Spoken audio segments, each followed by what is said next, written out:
Hey everyone, it's Mark Ferguson with Invest for More, and this is my 1988 and a half Lamborghini Countach. It was a dream to own this car for many years, and it's been really cool to actually have it. And I've had it now not quite a year. So I wanted to do a video and talk about the quirks, the good, the bad on these cars, and if they really deserve kind of the bad rap that a lot of people give them. A lot of people say they should only be looked at.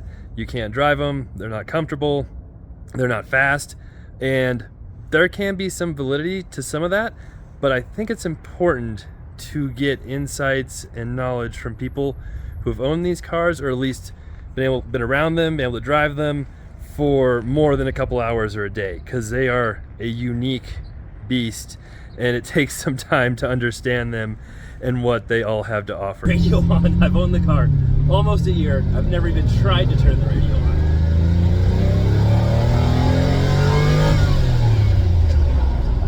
I've owned it for a while. I'm not saying people who haven't owned them can't make videos or give their opinion, but if you really want to buy one or know what these cars are about, I think it's smart to hear it from somebody who's owned them or sold them or been around them a lot, not just someone who was in the car for a couple of hours. All right, so a lot of people always ask what I do to afford these cars. This is my real estate company, Blue Steel Real Estate. I've been a broker for 20 years, which is crazy. Turn into an investor, do all kinds of online stuff. So that has allowed me to buy a car like this. And then, not my Tesla, that's someone, Justin's, who works at our office too. And I also have a Diablo. So I can also kind of compare the Countach a little bit to the Diablo. And maybe I'll do another video on that, really going over the comparisons between the two of those, but completely different cars. I love them both, and I can tell you it's way easier to get in the Diablo and fit in it, but the Countach is probably my favorite, even though it's not as fast, it's not as comfortable. There's just something about it. And I have a few other cars too. I am a bit of a car nut. So, love the likes, love the comments, love the shares, and we'll get into what the Countach really is and if it deserves the bad rap that so many people give it. All right, the first thing I want to talk about is getting in these cars. Of course, it has the scissor doors. They're really easy to open. They're actually much lighter and easier to open than my Diablo. And I am not a small person, so that's one big rap, is that you have to be tiny. You can't be a normal sized person to fit in these cars. I'm 6'1". I am not skinny by any means. I wear a size 14 shoe, and I can comfortably drive this car. I have another buddy who has 4 Countaches and a bunch of other cars. He is at least as tall as me, if not just a little bit taller. He can comfortably drive these cars. Now, it's not like getting in a cushy SUV where you have tons of space everywhere. But the thing is, when I first got in this car, it felt horrible. I felt crunched, claustrophobic. I didn't feel like I could move my neck. It was not fun. But after I drove it a few times and got into it, I realized there's certain ways you sit. You kind of scooch down in the seat a certain way. You lean your neck a certain way. You tilt your head. You can adjust the steering wheel. You can adjust the seat in multiple ways. So you can be comfortable, a lot more comfortable than you think, if you just sit in it once and are like, oh my God, this is horrible. So I don't have a problem now driving the car. My hair touches the roof, but I'm not like slammed up against the roof by any means. Visibility is not amazing. You know, you've got your mirrors here. You've got your mirror there, which does not show you much. I will admit that. And out your rear view. Oh, that's me. Let's see here if you can see. My phone's in the way. That's what you can see, which is not much either. But I can turn around to back up. You can do the thing where you sit on the driver's sill right here and back up that way too. It's harder when you're holding a phone. And you know, push your foot in, you can do clutch, you can back up looking out. Kind of cool, but I mean, if you're in a real tight space, I would recommend doing that, but you don't have to do that to back up in the car. And really, part of it too is just learning where your blind spots are. Yes, you have a huge, massive blind spot right there, as you can see. You've got this window here that really you can't really see out of very well. Your mirrors aren't huge. So once you learn where your blind spots are, it actually makes you a much better driver because you're always paying attention, you're always seeing where other cars are, you're always anticipating things, and once you get used to it, I don't feel dangerous, I don't feel like I'm gonna crash, it's not too bad.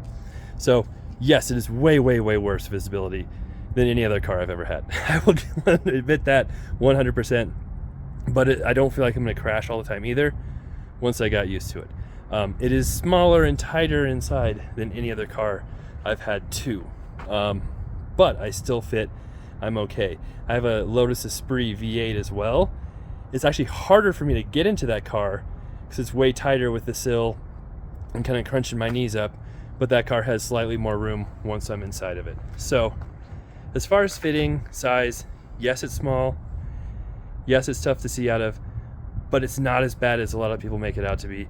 And once you get used to it and you've driven the car a while, you figure it out. You learn where to look, you learn how to sit, and it becomes much more comfortable and much better to drive.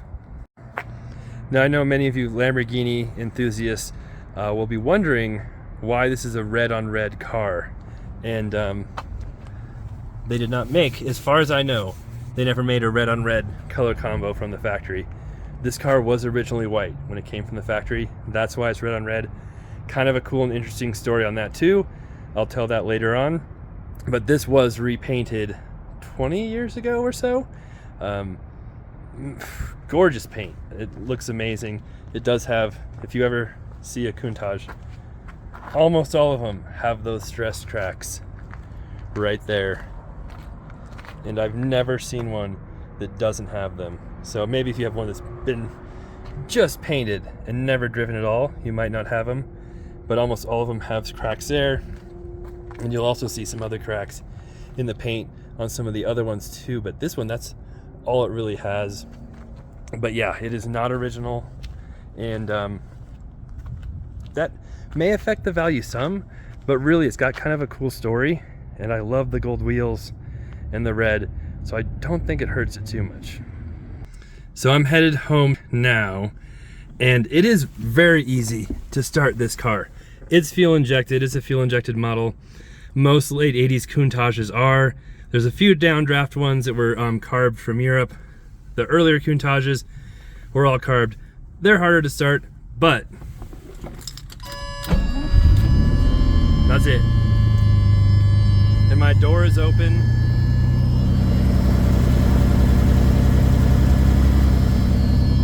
It's not a super loud car, and it's a super annoying warning when my door is open. I don't know why it has that. Driving it, it does not have power steering. So if you're trying to turn the wheel and you're in the parking lot, yes, it is tough. 100%, that is a drawback to the car. The transmission, gated, 5-speed. Oh, I've got my shoes on. What am I doing? I'll take those off here in a second. The clutch is a little heavy. I've never thought it was an issue. I hear other people complain about it. My wife drove the car. She said it was a little heavy. Not a problem for me. So compared to most cars, yes, it's got a heavy clutch. It's a little different to drive, but to me it's fine. This is the lockout for reverse. So in case you don't want to shift into first, first is down and left, second up, third, and this is exactly how my Porsche 928 transmission diagram is, as well as the Diablo, same way there too. My clock obviously is not working. I don't look at that either. And parking brake, very simple. If you have the right hand, it's even simpler to use. And then yeah, we'll take it home. It's not the fastest car in the world, that's for sure. It was built for top speed, has real tall gears, but it's fast enough. It had 400 and some horsepower in the 80s when a Mustang had 185 horsepower or whatever it was. It was way faster than most cars back then. Compared to today's cars, yes, it might even be slow, but it's still fun. It's so rewarding driving it. It smells amazing. Sometimes I'll just come in the car and sit in it in my garage, especially in the winter when I can't drive it, because just the leather, the smell, it's hard to describe. And I've heard other people say that too. I'm like, that's weird, but when you are in it, I 100% get the smell now. A lot of people say you don't drive the Countach, you just look at it, but this is the 4th Fun Car Friday in a row that I will be driving it, and it's possible I'll be hanging out with Meet Kevin today to show him some properties around here. He's another YouTuber, but even if I wasn't, I would still drive the car. It is by far my favorite car to drive right now, even though it gets so much flack as being a, quote, horrible driving car. Now, one thing that is annoying about this car is it takes forever to warm up. It has an absolute massive amount of oil in it. I'll have to look it up, but like 18 quarts or something like that. And that big V12 does take a long time to warm up, and you don't want to drive it when it's super cold. You can be careful with it once it warms up a little bit, but obviously you don't want to push it before it's all the way warmed up on a 30-some-year-old Italian V12. So if you're going to drive it, you do have to allot some time for it to warm up, especially in the morning. After it does get warmed up, you know, it stays warmed up for a while, so if you keep driving it, it's fine. But that is an annoying aspect of the Countach. Another annoying aspect is gas. It has 2 tanks, and you fill up one, and it slowly goes into the other one. I had 11 gallons in the car when I first filled it up, and it stopped. And yes, my shoes are still off. Always fun walking around without shoes on. I realized I was in the office for like 2 hours this morning without shoes on. But after I put it in like 5 times, I got up to 16 gallons, and then it still wasn't all the way full. So that is annoying about the Countach, putting gas into it. And the Diablo, I have to hold the gas pump thing at a crazy certain angle the whole time for it to keep putting gas in or stop. So we'll see what the gas goes up to now.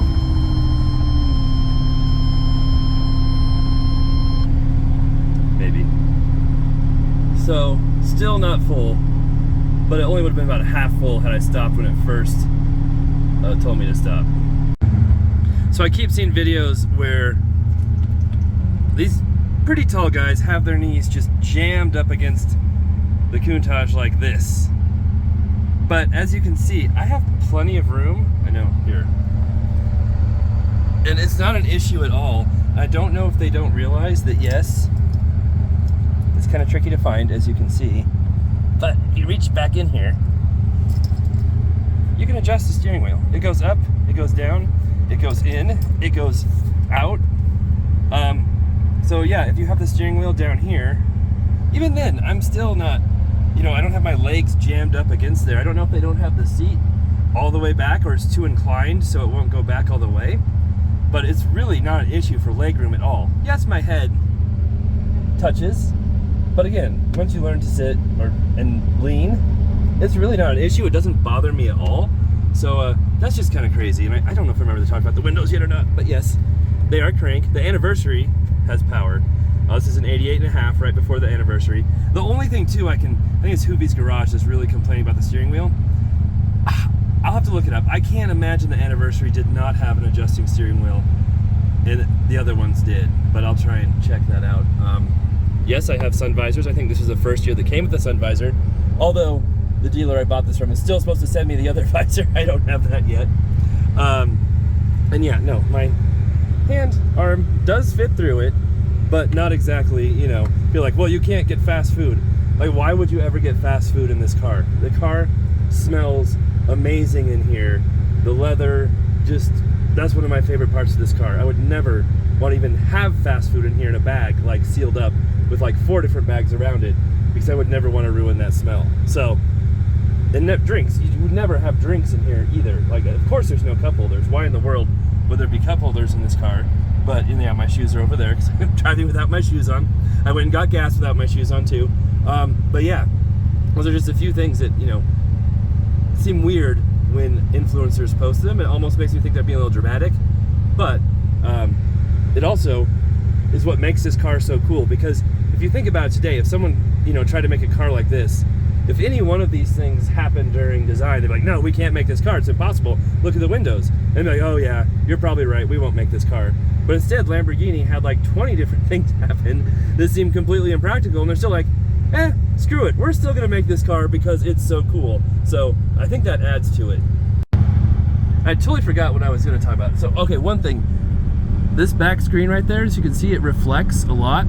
So once in a while, I'll see a reflection there, and my, subconscious will tell me there's a car in my blind spot coming really fast, be careful. It's not, it's just a reflection. I've come to figure that out, but at first it really bothered me, like, oh, what's going on? And they say that window back there is useless, but I can actually see out of it when turning. And backing up is not amazing, but you can back up without the door open, or you can back it up. We can open the door like this. The annoying sound comes on, and sit here on the sill.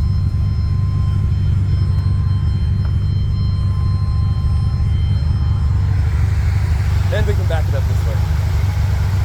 It's a little trickier with one hand and me holding the phone, but not impossible, as you can see. My feet reach the pedals just fine. You can see in the reflection me there filming. So there you go. And it's my office, so I gotta take up 3 parking spots. There. We're parked. Alright, and yes, it is getting a little bit warmer. It's spring, so it can get a little toasty in here. But once you start driving, the little tiny window actually does provide some airflow. Of course, like I said, it's slightly tricky seeing out the back, but I can see enough. I'm usually fairly confident without having to get up the sill. There's no power steering, so it is, here in parking lots, a little tough, but once you get going, it's fine. The clutch, like I said, go straight here. It's a little stiff. My wife drove it, and she said it was tough for her, but for me, it's fine.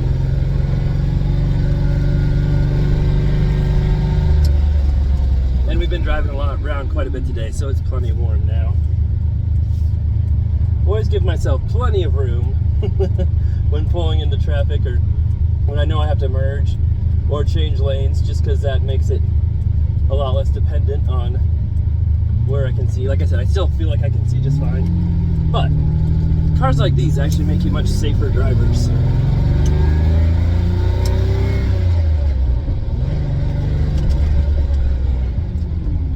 Because you're always aware of everything going on around you. I'm always looking at my rear view to see who's behind me. I keep track of who's beside me, who might be in my blind spot, because that is something that people like to do, is just hang out in your blind spot and sit there and take videos or pictures. And you speed up, they speed up, you slow down, they slow down. So that is a little annoying, but like I said, if you just are paying attention, then it's not that bad. And obviously, I'm never on my phone. I'm never doing anything on my phone on this car. It takes all of your attention, and then that's a pretty good thing too. So, not that you want to teach your children or kids how to drive on a car like this, but it does make you very aware of what's going on and make you a defensive driver quite a bit. They do say, you don't need to see out the back when you're in a Countach, because it only matters what's in front of you. But yes, sometimes you do need to see what's behind you or beside you a little better than you can. It's still so much fun to drive, though. People say they're slow. Yes, compared to today's standards, but this is, 30, 40-year-old technology here. Still, for the day, incredibly fast. Still incredibly fun to drive. They sound amazing. It's kind of funny. I have an Alpine radio in here. I don't think it's original. I mean, it might be. I don't think so. I don't know exactly when CDs came out. It has a CD player. But I've never turned the radio on. I've owned the car almost a year. I've never even tried to turn the radio on.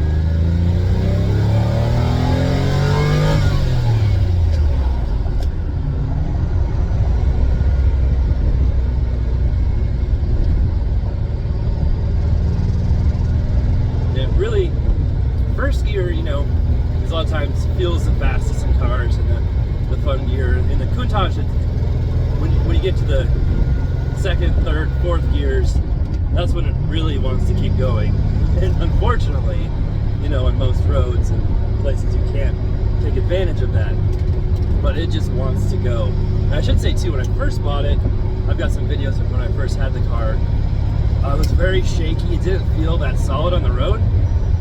I'm like, ooh, this is pretty crappy to drive. And then I realized after I had my wheel, I had to get new tires. The tires were super old, like 20-some years old.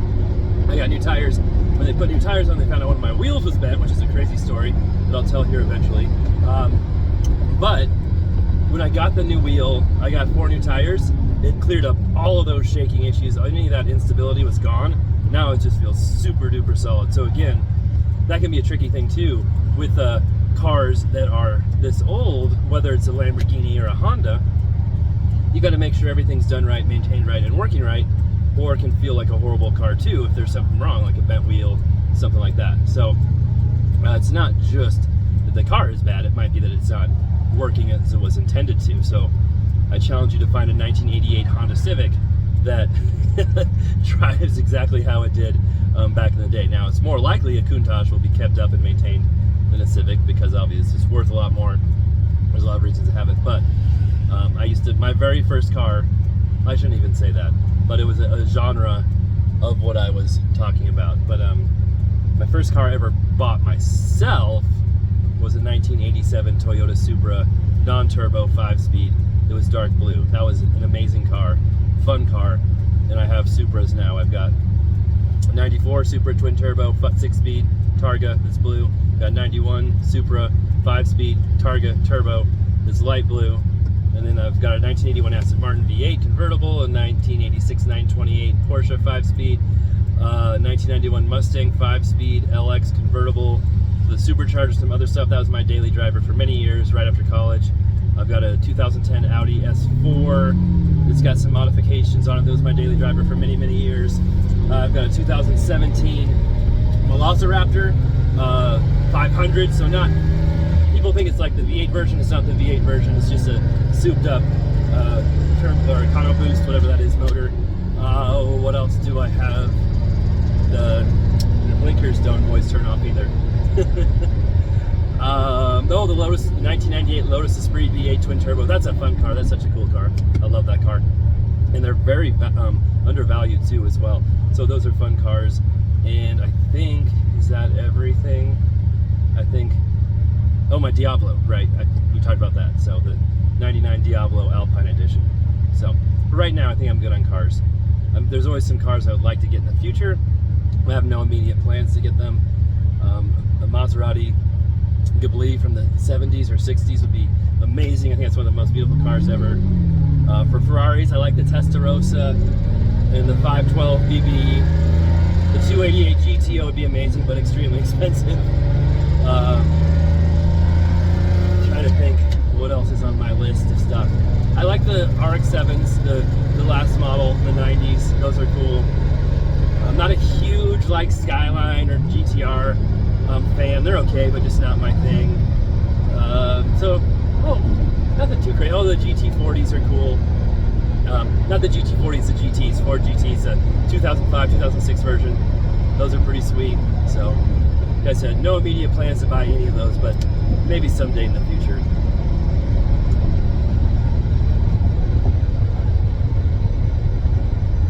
I got a new camera thing that sticks to my windshield and it's a magnet or phone thing, so that's pretty cool. I like that. That's pretty nifty. Like I said, it probably looks like my head is slammed against the roof, and it kind of is. I'm not gonna lie, it's a little bit like it's touching, but it's not uncomfortable. And maybe part of it's just the way of my natural posture and how I sit and stand. I'm not like a Marine where I'm like super, straight posture like I probably should have. So that could be part of it. You learn to sit differently, it feels fine. There's really no need for the radio. And that's just up to 4,000 RPMs. That's not even when it really starts to sing. Like I said, we're driving around in town, so it's not like we can get too crazy with it. And yeah, it doesn't pull like the Diablo or my turbo cars for sure, but it's a real smooth, strong acceleration all the way through. And then it just, like I said, when you get into the higher speeds, that's when it's really just wants to keep going. Or maybe some of the other cars are built for that low speed acceleration. And honestly, that's smart because most people aren't using that high-speed acceleration. But back in the 80s and even 70s, you know, that was what a lot of these Italian different car manufacturers were after, was top speed, being the fastest car in the world. And when you have a 5-speed that theoretically can go, I think did it go 200? I can't remember. My Diablo can. It's a 5-speed too, but can hit 200 if, you know, the aerodynamics were good enough and the power good enough. The gearing, like, those are some tall gears, right? You've got 6-speed cars like my Supra and stuff that can't come close to 200. I don't think it can. I might be wrong on that, but it's geared so much lower that it's built for that acceleration, that quick takeoff, where these are just for the smooth build up to that top speed. And even if I could go top speed, that's not really something I'm really after at this point in my life with kids and different things. Just, you never know what can go wrong in those situations.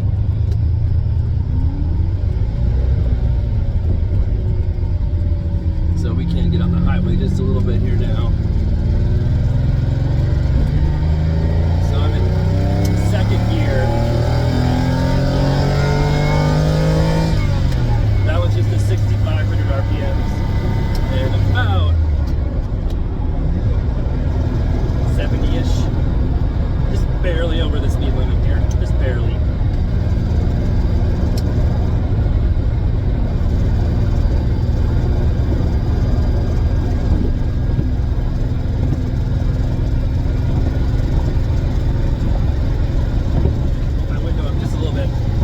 Makes it slightly quieter in here. So yeah, I'm in 5th now at 3,000 RPMs and I'm going 70. So even that's kind of, you know, high RPM for 70, but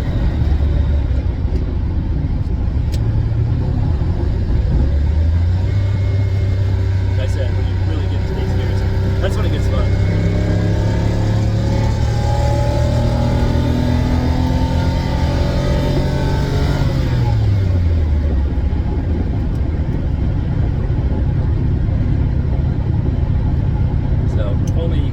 Doing that over and over again. But, you know, you always want to be safe, and obviously it'd be nice to have a racetrack in your backyard, an airstrip to do that on all the time, but I don't have that yet, so we'll see.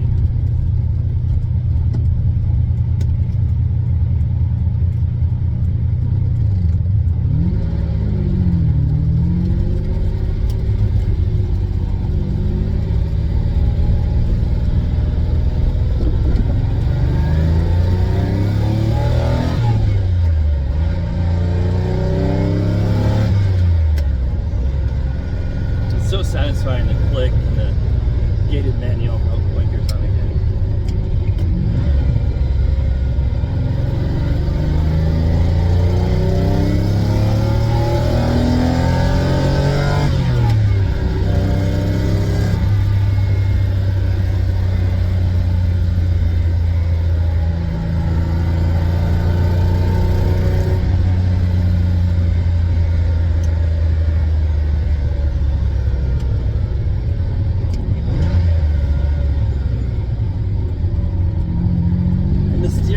Like I said, it doesn't have power steering, but when you're at speed and driving it, it's really tight. It feels so good. And my blinkers, I feel like when I first got it, my blinkers did shut off once I was done turning, but now they don't. So again, any old car you have is going to have some issues and different things that need fixed and repaired over the years. So I talk about cars as an investment once in a while. My Diablo has tripled in value. Some other cars have done very, very well. I never bought any of my cars just to be an investment. I've always tried to get good deals. I've always tried to take my time buying them and buying good cars. And they've kind of worked out to be good investment, but obviously there's maintenance costs, there's insurance costs, storage costs, things like that. And ironically, insurance on these cars really isn't that expensive. I go through Haggerty, and the classic car insurance is not that bad. It's cheaper on these cars than my daily driver, my truck. Oh, this is nice. Got the road real beat up right here, and it kind of goes over a hill, so there's not the best visibility. There we go. Another problem with cars as an investment, strictly from a monetary standpoint, is I don't ever plan to sell them. So, not sure I'll ever cash in on that investment. Maybe my kids will someday. But as far as other investment, marketing-wise, motivation-wise, they've been paid for themselves many, many, many times over. I know I'd not be nearly as successful as I am if I did not have the goal of buying these cars and knowing somehow I had to find the money and come up with purchasing them. And then for marketing, you know, obviously I make YouTube videos that make some money, and with my blog, and my books, YouTube, social media, coaching programs, things like that I do for real estate. It helps in that sense, although I'm sure in another sense it probably hurts me too some, because, you know, it's like that cliche of the real estate investor with the Lamborghinis. And, you know, that's not always a good thing for some people. But, you know, I try to be myself. I love cars. I'm not going to hide them. I'll be who I am. And if people like it, awesome. If they don't, hey, awesome too.